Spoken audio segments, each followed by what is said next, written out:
Salut à tous, c'est Artegar et cette semaine je m'intéresse à l'histoire des réseaux sociaux.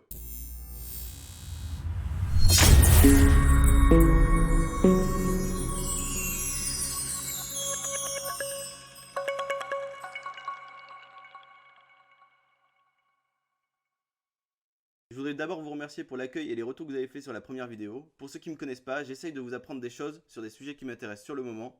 D'ailleurs, n'hésitez pas à me donner vos idées en commentaire. Et juste avant de commencer, j'aimerais qu'on revienne sur ce qu'est un réseau. Réseau est un terme ancien. Dans ses premières utilisations, au XVIIe siècle, les chasseurs l'utilisaient pour désigner un tissu. On va le retrouver au XVIIIe siècle dans la médecine pour désigner par exemple des réseaux sanguins. On le retrouvera pour finir au XIXe siècle pour désigner des chemins, donc un réseau ferroviaire ou un réseau routier. C'est en 1954 que l'anthropologue John Arundel Barnes va pour la première fois utiliser la notion de réseaux sociaux pour désigner en fait un ensemble d'individus ou groupes d'individus qui interagissent et qui ont des relations entre elles, notamment grâce à l'expansion des technologies et des nouveaux moyens de télécommunication. Dans toute histoire, il y a un début, et pour les réseaux sociaux, ce début s'appelle Classmate. C'est l'équivalent pour nous en France de copain d'avant. Il a été créé aux États-Unis en 1995 par Randy Conrads. Il permettait notamment de reprendre contact avec d'anciens camarades de classe en indiquant par exemple l'état où on avait étudié. À l'époque, le site comptait 50 millions de membres, mais avec l'arrivée de Facebook et ses 2,3 milliards de comptes actifs, le site subit une grosse perte de visites. Mais il faut savoir qu'aujourd'hui, le site est encore actif.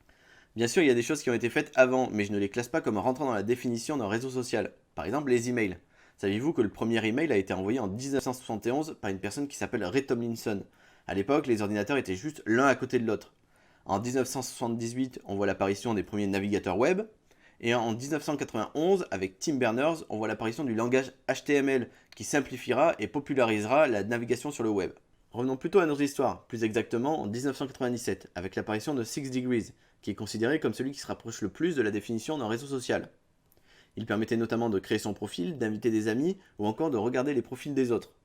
La même année sera lancé Instant Messenger, un service de messagerie instantanée créé par Microsoft, donnant accès à un service de chat ou de liste de contacts. On peut le voir aujourd'hui comme le précurseur de l'application la plus puissante en ce moment, WhatsApp, mais on en parlera plus tard dans la vidéo. Avançons jusqu'en 2003 avec l'apparition de MySpace qui avait l'avantage d'être beaucoup plus interactif que les autres et initialement très axé sur les groupes de musique. On pouvait notamment créer son profil, avoir un hébergement de photos, faire des commentaires ou encore avoir des followers. Aux États-Unis, ce site a été très utilisé par les groupes de musique pour se faire connaître et avoir une relation directe avec leurs fans. Saisissant leur chance, MySpace a dédié aux artistes un espace entier pour faire la promotion de leurs disques. Après ce petit bout d'histoire, j'ai décidé de vous parler de 4 réseaux sociaux qui sont connus de tous. Facebook, Twitter, Instagram et WhatsApp. Je vais commencer avec Facebook et c'est plus de 2 milliards de comptes actifs. On peut considérer aujourd'hui que tout le monde a ou a eu un compte Facebook. On va revenir le 4 février 2004 où The Facebook, album photo en anglais, est lancé à Harvard. A l'époque, seuls les étudiants de l'université peuvent s'inscrire sur Facebook. Un peu plus tard, certaines universités américaines et canadiennes y sont ajoutées. En 2005, on va avoir la disparition du The, on va acheter un nom de domaine à 200 000 $ et on va avoir facebook.com. Et c'est alors que c'est en 2006 que le site est lancé. Mais du coup, qui a créé Facebook? Eh bien, disons que les noms sont partagés. Il faut savoir qu'entre divers procès pour réclamer la légitimité de l'idée, on retrouve le plus souvent un seul nom, Mark Zuckerberg, une personne qui est réservée, qui parle peu ou pas de sa vie privée. Ce qui peut paraître étonnant pour la personne qui a inventé le site qui permet de partager ses données personnelles. A savoir que certains faits peuvent être amusants dans l'histoire de Facebook. 4 mois après sa sortie, un investisseur proposa 10 millions de dollars à Mark Zuckerberg pour racheter le site. Mark Zuckerberg refusa, et on sait qu'il a eu raison, parce qu'à la place de devenir millionnaire, il est devenu milliardaire. L'offre de rachat la plus grosse qu'il reçut venait du PDG de Microsoft, et elle était de 15 milliards de dollars. Il la refusa également. Facebook est traduit en plusieurs langues depuis 2008 seulement. La version québécoise-française a été lancée le 6 avril 2009. Le site possède 70 langues différentes, dont certaines qui sont complètement inventées de toutes pièces, ou même encore amusantes. Et si l'envie vous en dit, vous pouvez complètement mettre votre site Facebook en latin. Mais maintenant, parlons d'un tout autre oiseau. Et je vais bien sûr parler de Twitter. Mais avant, Twitter, c'est quoi? C'est un réseau social, donc, on est toujours dans le bon thème, qui permet d'envoyer des messages instantanés de 280 caractères. Ces messages ont pour but de donner son impression sur un sujet, ou bien de répondre aux messages des autres utilisateurs. Pour faire simple, un message envoyé c'est un tweet, et ils peuvent être lus par des personnes qui vous suivent, qui sont des followers. L'histoire de Twitter commence à San Francisco, dans la startup Odeo. Le 21 mars 2006, Twitter est créé par Noah Glass, Jack Dorsey, Evan Williams et Biz Stone. Cette équipe avait pour but de développer un nouveau service et c'est Jack Dorsey qui a eu la première idée en voulant partager ses petits moments de vie avec ses amis. Au début, le service s'appelait StatUs, puis Twitter, en référence au site de partage de photos Flickr, puis pour son nom final, Twitter. Le 21 mars 2006, Jack Dorsey envoya son premier tweet en mettant « Just setting up my Twitter ». Je suis en train d'installer mon Twitter. En juin 2012, les mots Twitter, tweeteuse ou tweeter sont rentrés dans le dictionnaire du Petit Larousse 2013. Et enfin, pour finir, saviez-vous que le petit oiseau, la mascotte de Twitter, avait un nom et qui s'appelait Larry, en référence au basketteur américain Larry Bird. Et maintenant, passons au suivant, j'ai nommé Instagram. Instagram est un réseau social basé sur le partage de photos. Le plus souvent des photos de repas ou encore de vie bien trop belle pour être vraie, même si parfois c'est le cas.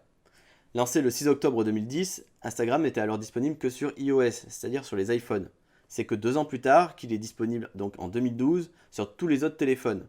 Et en 2016, Instagram sera disponible sur les Windows mobiles. C'est toujours un peu dur de trouver un endroit où le nombre de comptes actifs sur les réseaux sociaux est tenu à jour. J'ai fini par trouver et je peux vous dire que Instagram possède 1 milliard de comptes actifs. En comparaison, Twitter n'en possède que 320 millions en 2019.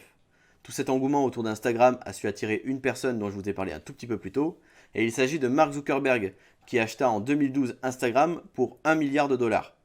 En 2014, Instagram lance Hyperlapse, une application vidéo qui permet de faire des timelapses. En 2015, elle sortira Layout, qui est une application de montage photo sur smartphone, et la même année, elle sortira Boomerang, une application de vidéos courtes et rembobinées. Instagram est une application qui sait où elle veut aller, notamment grâce aux dirigeants de Facebook. J'ai réussi à vous trouver la première photo postée sur Instagram quelques mois avant sa sortie, en juillet 2010. C'est le PDG, Kevin Systrom, qui l'a postée, et elle reflète merveilleusement bien les futures photos qui seront postées sur ce réseau social. Mais avant de terminer, je voudrais vous parler d'un dernier réseau social qui vient d'arriver, et c'est WhatsApp. WhatsApp, pour les derniers du fond, c'est quoi? Eh bien, c'est une application qui permet à ses abonnés de pouvoir utiliser un système de messagerie instantanée. Elle permet notamment, en contrepartie d'un abonnement, de pouvoir envoyer des messages, des sons, des vidéos ou encore des images. Notre numéro de téléphone reste le même pour communiquer, et c'est Brian Acton et Yann Koum, qui sont 2 anciens ingénieurs de Yahoo, qui ont créé l'application WhatsApp. En juillet 2009, l'application sort et le million d'utilisateurs est atteint en fin 2009. En 2011, on atteint le milliard de messages et tout son succès repose sur sa simplicité d'utilisation et sa compatibilité avec diverses plateformes.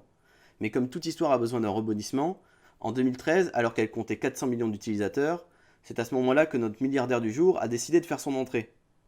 C'est notre ami Mark Zuckerberg qui acheta WhatsApp pour 21 milliards de dollars en février 2014. Certains changements après l'achat n'ont pas plu aux utilisateurs, mais Facebook a su renverser la vapeur pour contenter tout le monde.